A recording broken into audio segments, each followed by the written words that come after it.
Hi everyone, I miss you all. I hope you're all doing well. I wanted to read you guys a story today, and I thought since Passover was coming up in a few weeks, I would read you Sammy Spider's first Passover. Sammy Spider was fast asleep in his web high up on the Shapiro's living room ceiling. As the warm spring sun shone through an open window, Sammy snuggled deeper into his cozy web. A sudden swishing noise startled him awake. "Mother!" he screamed. "A monster has broken our web." Sammy scurried across the ceiling and hid in a corner. Mrs. Spider hurried to comfort him. "Don't worry, Sammy. That monster is called a broom, and Mr. Shapiro is using it to dust the ceiling. Each spring, the Shapiros give their house a special cleaning to prepare for Passover. Springtime is a perfect time for us to make a new web."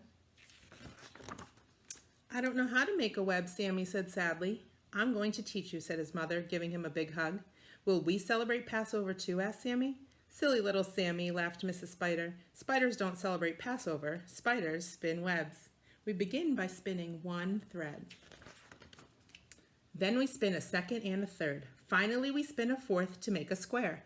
But Sammy wasn't listening. "What is Mr. Shapiro putting on the table?" he asked. "That's called matzah," Mrs. Spider replied. "Tonight is the first night of Passover, and the Shapiros will have a special meal called a Seder." Then Mrs. Shapiro brought in a big platter with a roasted egg and bone, parsley, charoset, and bitter herbs. "That's called a Seder plate," Mrs. Spider explained. "The Shapiros will eat special foods at their Seder." "Do spiders eat special foods for Passover?" asked Sammy.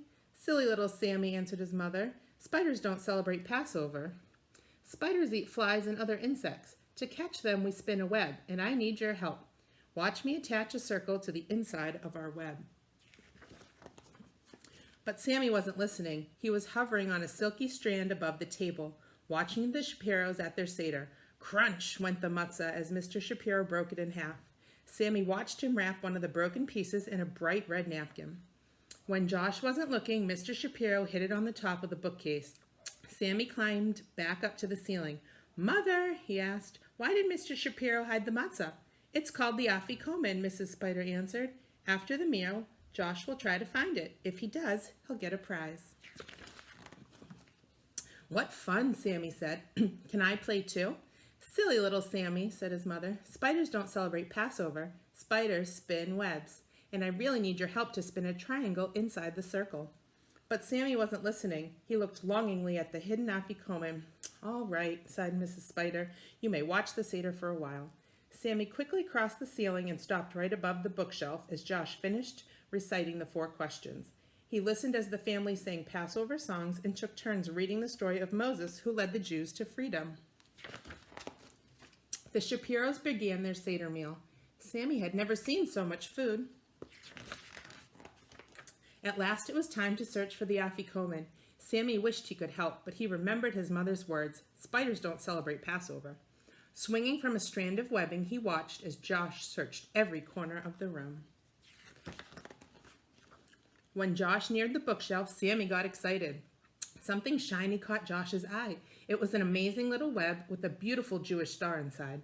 "Wow," breathed Josh. As he went closer to look, he spotted the afikomen just below the glistening web. "Wow, I found it," he squealed. Sammy glowed with pride. "I did it, Mother. I helped Josh find the afikomen. And you also spun a beautiful web," Mrs. Spider answered. "You used all the shapes that I taught you." In his excitement, Sammy didn't even know that he had spun a web. As he looked back at the bookshelf, he beamed. "It was easy, Mother. You make a square, a circle, and a triangle. Then you pass over with another triangle. That's how spiders celebrate Passover." Well, I hope you guys enjoyed this book, and hopefully I'll get to see you guys soon.